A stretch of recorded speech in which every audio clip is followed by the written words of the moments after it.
this is rectilinear motion of particles by integration. So, meron din pong differentiation since meron tayong integration.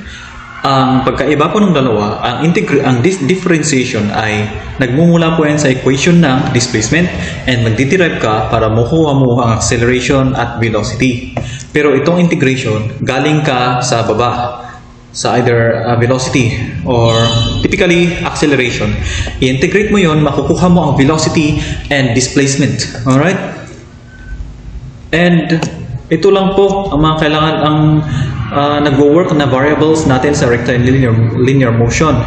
And ang ating acceleration ay alam naman natin na dv over dt and ang v ay dx over dt. At any point po ang mga yan. At any point kasi dv over d, mayroon tayong parang derivative siya.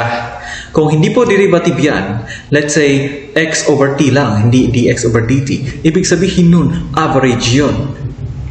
Hindi po siya talaga by point. Kumbaga, kung tinakbo ng sakyan ang 1 kilometer ng 1 minute, edi 1 kilometer over 1 minute yun, yung velocity niya. Hindi natin alam, bumagal din yung sasakyan, bumagal siya sa loob ng 1 kilometer, tas bumilis, tas bumagal, pwedeng nag-stop ng konti, tas dumiritso ulit. So, it's like an average. Pero pag at any point, ito po yung lumalabas sa speed ng sasakyan mo kahit wala ka pang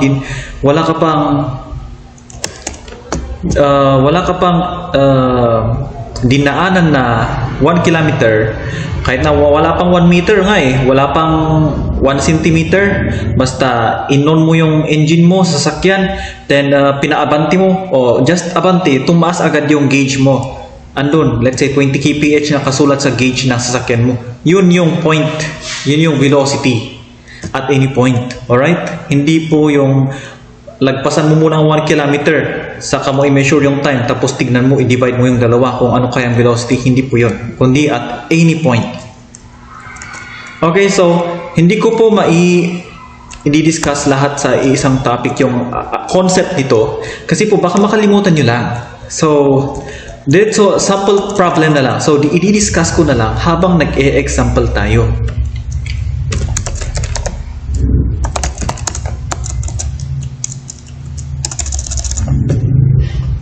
So dito po guys. Okay. Dito sa number 1, sabi niya, the brakes of a car, kung itatagalog ko to, nung dumidiretso daw ang sasakyan sa pupuntahan niya, pinress niya daw yung brake. So nag-slow down na siya ng negative 10 feet per second squared. Kahit positive yan, pero binanggit niya deceleration, nag-slow down, negative na yan. Knowing that the car stops in 300 feet. So after siya nag-press ng brake, hindi na nag-work yung gulong niya, pero umaabante siya, nag-i-slide siya for 300 feet. Parang ganun yung idea. Determine how fast the car was traveling immediately before the brakes were applied. So, kukunin daw natin sa letter A, ano daw yung initial velocity niya. Diba? Before siya nag-brake. Okay? So, ilista ko muna dito. Buntog pala to. So, ilista ko muna dito yung acceleration na nakasulat. Acceleration is negative 10 feet per second squared kasi nagde-decelerate. Given din po ang ating x final. Bakit final? Kasi ito po yung distance niya nung after. Ibig sabihin, meron din po tayong x initial. Ang x initial natin is 0 feet. Ibig sabihin, nung na-press niya yung brake, doon na mag-i-start yung measurement ng distance. Nung na-press niya ang brake, guys, nung na-press niya yung brake, tapos nag 300 feet na siya after some time. Diba? So, yan, given din yan. And syempre, ang t, Alt and EQ. So, yung sa t naman, initial time, Siyempre, dito tayo magre-recon 0 seconds. Pero wala tayong TF. Yun po yung nawawala. So, yung TF, T-final is, we don't know. Yung velocity, okay, yung velocity, initial muna, initial velocity, ito po yung hinahanap ngayon. Yung final velocity naman, syempre, di ba, nag-decelerate siya, after siya bumagal, mag-i-stop din siya. So, yung final velocity niya, 0. Okay, so nailista ko na yung tatlo. Distance, time, acceleration. Yung acceleration, guys, constant po yan. Kumbaga, initial acceleration, negative 10. Final acceleration, negative 10 pa rin. Hindi po siya nagbabago. Yung mga nagbabago lang, yung mga displacement and time, tapos velocity. Kasi po meron silang initial and final. Kung wala po silang initial and final, constant po yan. Ang word na constant, ibig sabihin, hindi siya nagbabago. Okay? Okay, hanapin na natin si ano. Determine VI, initial velocity, okay?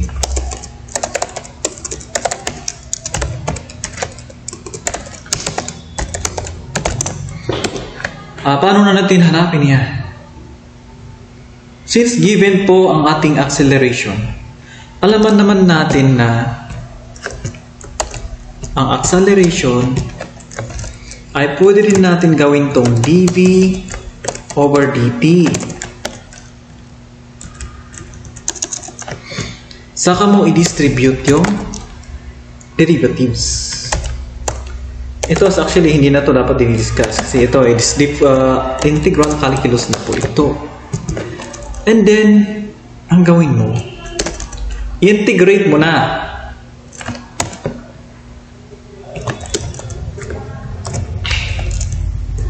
And since given po ang ating wait lang. Before we integrate, guys, ang ginagamit ko dito na integral, definite integral to. Bakit? Kasi kino-consider ko ang initial and final. Ito, VI and V final. Pero pag hindi mo kino-consider yan, indefinite. Kasi po, ibig sabihin ng indefinite, walang hanggan. Or walang kasiguraduhan.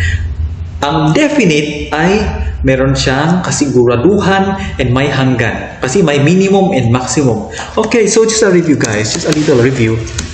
Ang ibig sabihin po ng definite integral, this is very important. Kasi po, makikita niyo po kung gaano ito kahalaga.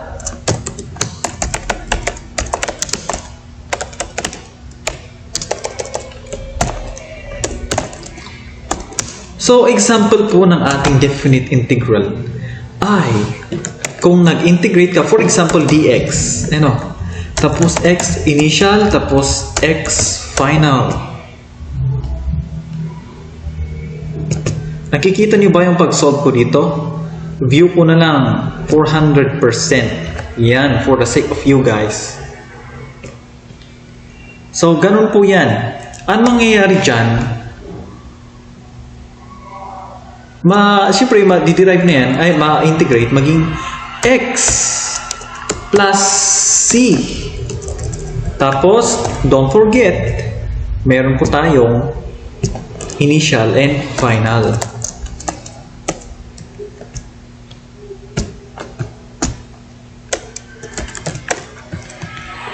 Then, saka mo i-substitute. Magiging x final plus c minus x initial plus c. Ang mangyayari dito, kung tatanggalin mo na yung parenthesis nila at ma-distribute ng negative dito,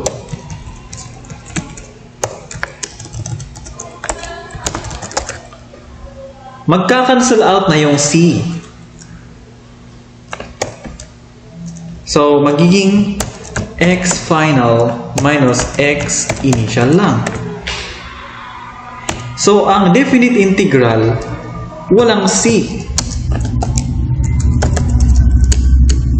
No additional constant c. Tas dito naman sa ating indefinite ay hindi mo sigurado, kaya wala kang minimum maximum at saka wala din kasi siyang hanggan from negative infinity to positive infinity, parang ganun. So let's say nagdiderive tayo ng dx, edi x plus c lang, ganun lang. So meron siyang c. Gets, guys? That's just a review. Okay, so balik tayo dito.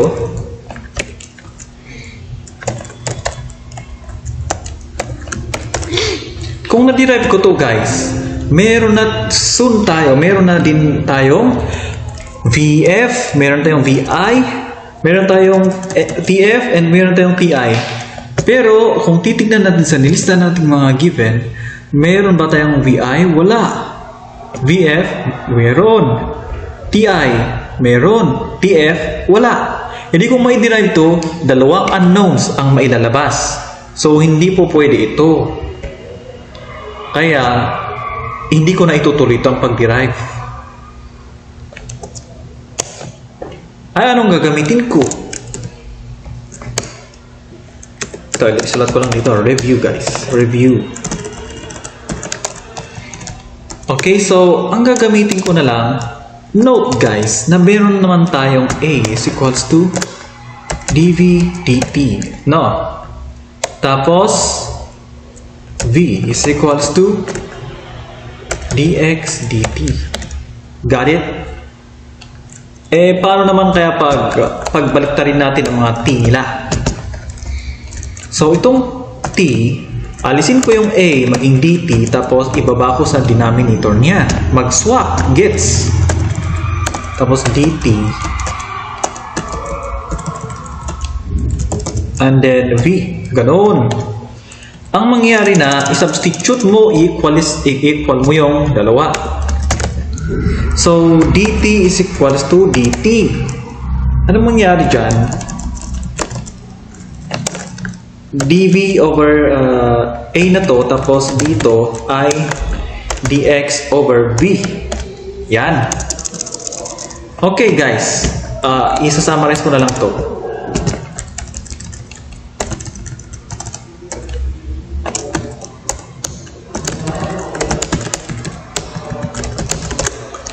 Yan. Bale, v dv a dx, pwede tayo mag-integrate.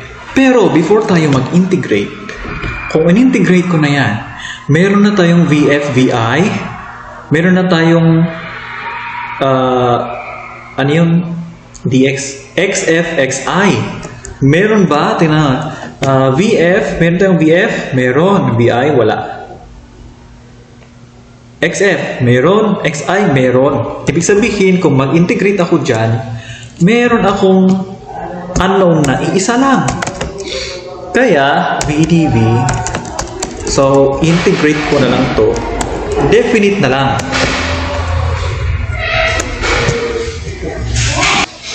Okay, so, dito, lagyan na natin ng dx. Pero, since alam natin na ang a ay constant, hindi nagbabago ang acceleration, kaya constant. Ibig sabihin, hindi siya affected sa integral. Kung sana meron siyang a initial and a final, magiging affected yan. So, dito na lang, dx na lang ang i-ano natin. I-integral natin. Kasi po, hindi siya constant po. And alam naman natin na meron tayong initial and final kasi definite integral tayo. And dito, vi over until vf. Yan. Ngayon, lagay na natin yung value. Siyempre, yung initial velocity, ito yung hinahanap. Yung final, ito yung nag-stop na siya, kaya 0. And yung final na distance, 300 feet. And then ito initial, 0. Eh ano na? integrate muna natin to bago natin substitute. Ito ang integration ng v. Magiging v squared over 2, di ba? And kailangan malaki ito. Ito, syempre, don't forget, meron po tayong initial and final. Initial and final na 0. And yung dito naman, dx, hindi maging xf. Diretso ko na lang. Minus xi. Yan. Pero, hindi. X na lang. Tapos, ito, minimum and maximum.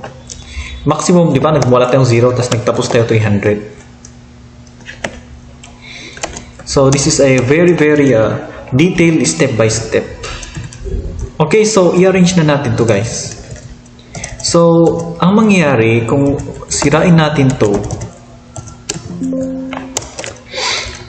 ito, magiging 0 to. I-minus ko siya sa initial. Kasi final over minus initial. And then dito naman, x final na 300 minus initial na 0. Okay?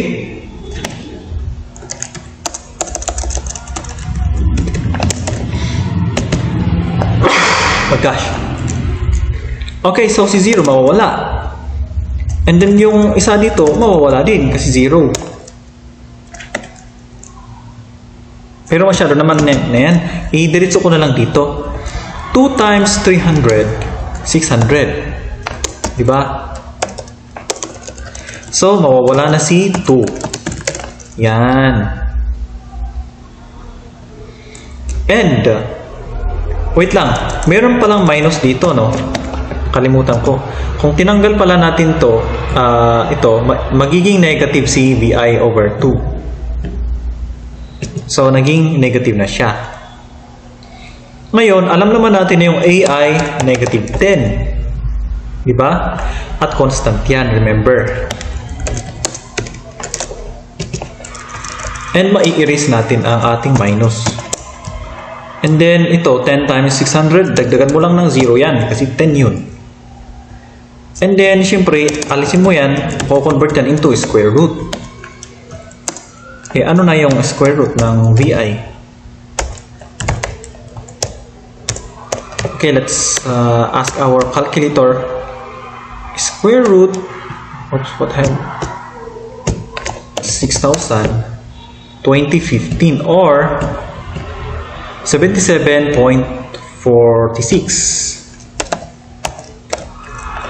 feet per second. Ayan, nakuha na po natin yan. Okay, so paano ko nakuha? Ginamitan ko siya ng definite integral. Hinanapan ko siya ng equation na dapat iisa lang unknown na nawawala.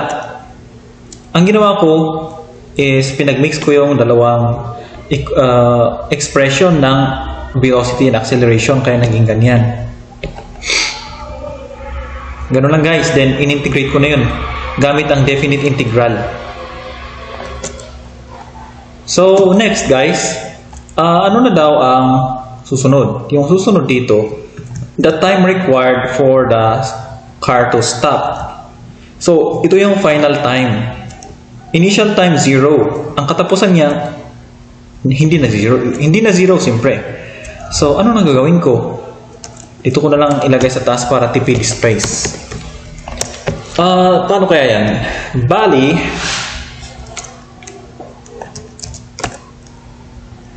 let's say v dx dt. Guys, magagamit ba natin yung v equals dx dt? Meron tayong v. Pero, ang v natin ay dalawa. Initial at final. Kaya, hindi po natin magagamit hindi po natin alam kung anong ilalagay natin dito. Kasi, ang isinasabi ni v dito, constant daw ang velocity. Wala po siyang final and initial.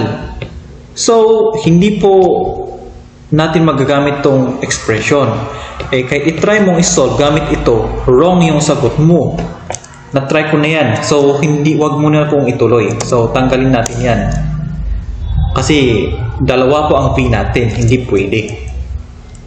Paano naman kaya yung A is equals to dV over dt? Bakit ko pala nilalagyan ng mga ganito? Kasi, nandito yung hinahanap natin na time. Eh, kung integrate natin yan, makukuha natin yung final time. Okay? So, ito na guys. Magagamit kaya natin to? Ang sinasabi ng dV, dalawa ang V natin kasi pwede nating integrate. Ang T, dalawa din ang T natin kasi pwede ma-integrate. Yung A ay constant kasi A lang. Hindi siya dA, okay? So, parehas ang A initial at final dito. Ibig sabihin, magagamit natin to guys. Tsaka alam din natin ang value ng A. Yung A is a deceleration yun. Negative 10 feet per second squared, no? Pero for the sake of simplicity, alisin ko na lang muna yung units para hindi tayo malito. Okay guys, i-integrate na natin. So bali, i-move ko lang, gawin kong dv to, tapos dt, no? And then, syempre, ang constant, since ang constant ay constant, hindi po siya subject sa integration. Ang subject lang is yung derivative. Yung nag-iiba. So, integrate, wait lang. Sige. Definite integral ang gagamitin ko. Kasi po, ang hinahanap natin, T final. And then dito, integrate definite integral din. Okay, so, yung initial na velocity natin ay given na, di ba? 77 point. Kinalculator natin ng kanina eh. Sabi na dito, 46, no? Tapos yung final, 0. Siyempre, kasi tumigil na siya. Tapos yung time, initial time, 0. Natapos siya ng hindi natin alam. Yun na po yung hinahanap. Oops. Alright, so, ano na gagawin natin? Negative 10, okay? Kung in-integrate na natin yan, i-shortcut ko na lang TF minus 0 equals, ano naman yan? Wait lang. Wala bang ano dyan? Okay, wala. So, ito, 0 minus 77.46.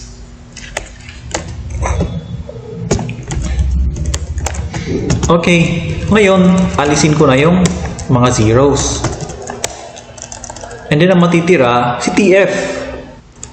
Siyempre, i-divide ko na yung dalawa.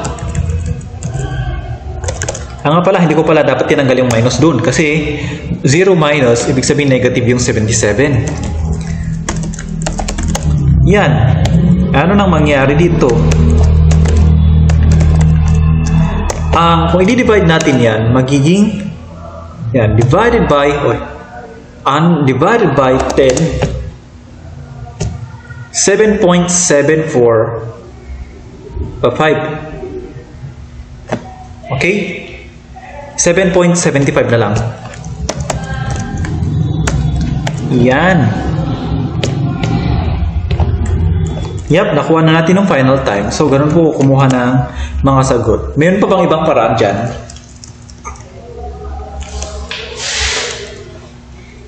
Para makuha natin yung 7.75. Meron. Try natin yung itong baliw na paraan. So, or, sabihin ko na lang dito. Or, try natin. This is just an experiment, guys, para matuto kayo. Okay, mag-start tayo kay acceleration. Acceleration is negative 10. Alam natin yan. And then, integrate natin yan pataas. Okay? So, dv, dt. Okay? And syempre, automatic, pupunta na dito si dt. Okay? And then, integrate natin. Dito, guys, pwede natin kunin muna yung equation nila. Gamit ang indefinite integral bago po na tayo mag-substitute, guys. So ito po ay laborious method. So tingnan niyo muna, guys, hindi ko na lang igagamitin yung definite integral kahit na may given. Gamitin ko na lang si indefinite para po matuto tayo sa logic nito.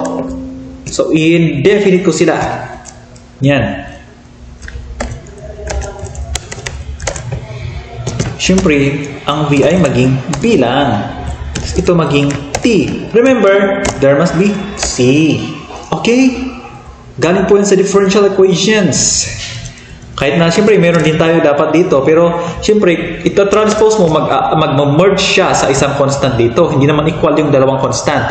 Mag-add sila, magiging isang constant na yan. Wait lang, markahan ko pala yun. Subscript 1.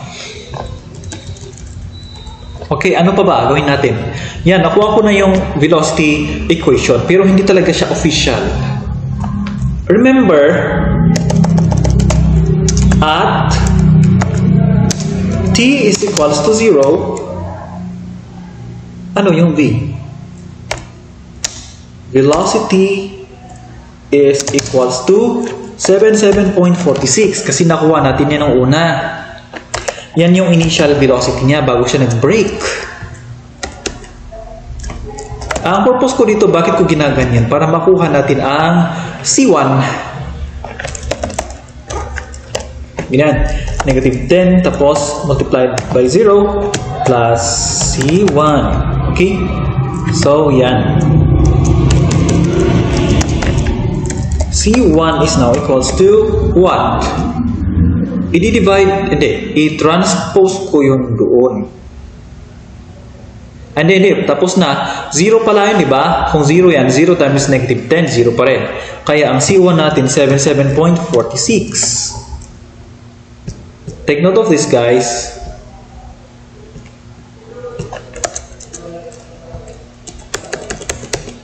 Next. So, ano na yung ano pala? Dito, lagyan ko lang ito ng arrow. So, yung ating official na velocity equation is ito. Markahan ko na lang ng red.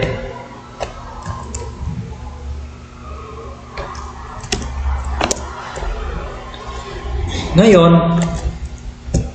i-integrate ko na lang ulit to. Pero syempre, iyan ko na lang muna to. Yan. So, kung i-integrate ko yan, alam naman natin na dx over dt yan. And ililipat ko to sa kabila para maging ganyan. Tapos dx. Shortcut, no? Saka mo i-integrate. Siyempre, wala tayong kasiguraduhan. Gusto natin i-create yung general equations. Indefinite muna tayo. Kasi ang goal natin equation, hindi muna yung values. Gets? Hindi yung values, guys. And then this one, simply, this is a function of time. Ibig sabihin, iisa na to na integrate. Yan.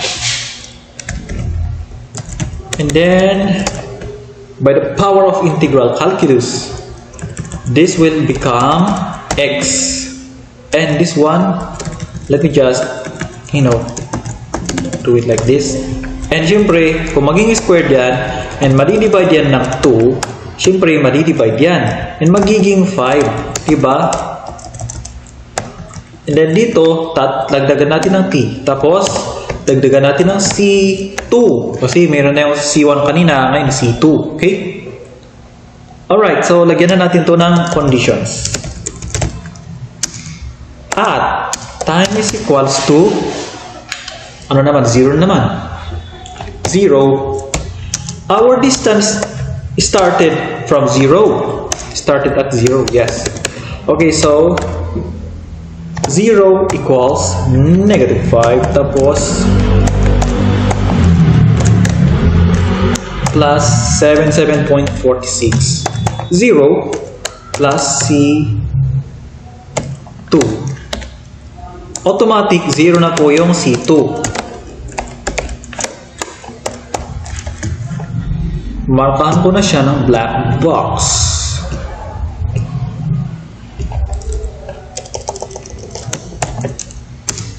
Okay, now, ano na next? I-officialize ko na yung equation. Diba ito yun? Yung ano natin 0 or alisin na natin. So, yan na po ang ating official velocity. Velocity equation. And then dito, displacement, EQN, tuldok. Good. Okay, so hanapin na natin yung time. Diba? Time yung hinahanap. Yung sagot natin kanina, 7.75. Ngayon, hindi pa natin alam. Dito muna tayo sa velocity. Pag sa velocity,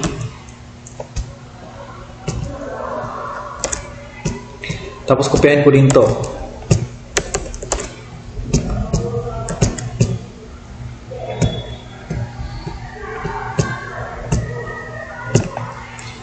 Di ba, alam naman natin na at T is equals T final ito. So, ang V natin ay 0. Kasi po yung final na time, tumigil na yung sasakyan, kaya 0. Gets? So, try na natin to. Ito, dagdagan lang natin ng F. Yan. Tapos gawin natin 0 to. Ma-imagine nyo ba ang pag-transpose nito? Marami ako na encounter ng mga tao na mga estudyante na nahihirapan sa mga transposition. Seryoso pa sila mag-isip. So, bali, ang ating TF, base dyan, calculator, maging 77.46 divided by 10. Siyempre, parehas sa sagot natin kanina, 7.75. Yan, nakuha na natin. So, more outline colors. Sige. Blue is for final answer. And then ito naman. Okay, next. Next equation. At time is equals to TF. Okay. Ang ating X ay equals to, di ba, nung final time, 300 na yung na-reach ng sasakyan. 300 feet. Gets? Okay, so i-substitute na natin yan. Ito, gawin kong F.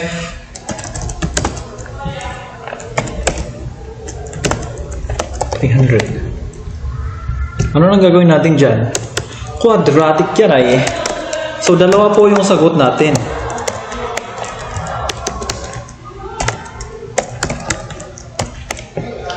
Okay, try na natin dito sa calculator.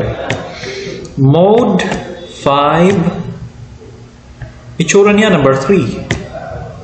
So, negative 5 yung coefficient. 77.46. And then, ano yan? 300. Ano bang format niya? Wala nalutang ako. Ang format niya daw ay dapat equals to 0 siya. Okay, gets. So, dapat negative 5, 77.46. And then, i-transpose mo yung 300, maging negative 300. So, 7.77 dito.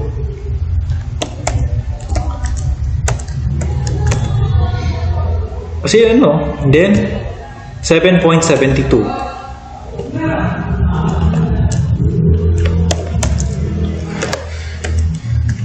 Vague. Hindi natin mabasa kung ano talaga yung tamang sagot, guys. Parang generally, basta 7.7 na lang, sabihin natin. Kasi siguro dahil sa decimal ng ating 77.46, kaya siya nagkaganito. Pero dapat yung sagot dyan is T1 siguro. Kung di ko lang sure. Pero dapat mag-exact tayo sa 75 eh. Pero hindi. Pero pwede to, kaso vague. So, pipili din tayo kung ano yung the best na solution ay method para kunin yung accurate, guys. As much as possible, iwasan po natin ang quadratic kasi po dalawang-dalawa yung binibigay niya. As long as wala ka na talaga magawa, gamitin na talaga natin ang quadratic, okay? So ito hindi natin mababasa to. Basta alam ko 7.75. Ganun lang, guys. Actually itong problem 1, this problem is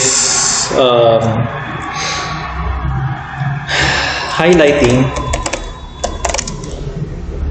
a constant acceleration. Bakit ko sinasabi yan, guys? Kasi mamaya mag-example ako ng hindi constant na acceleration. Ito na po yung last example ko para po hindi kayo maguluhan. Alright, so dito natin sa number 2.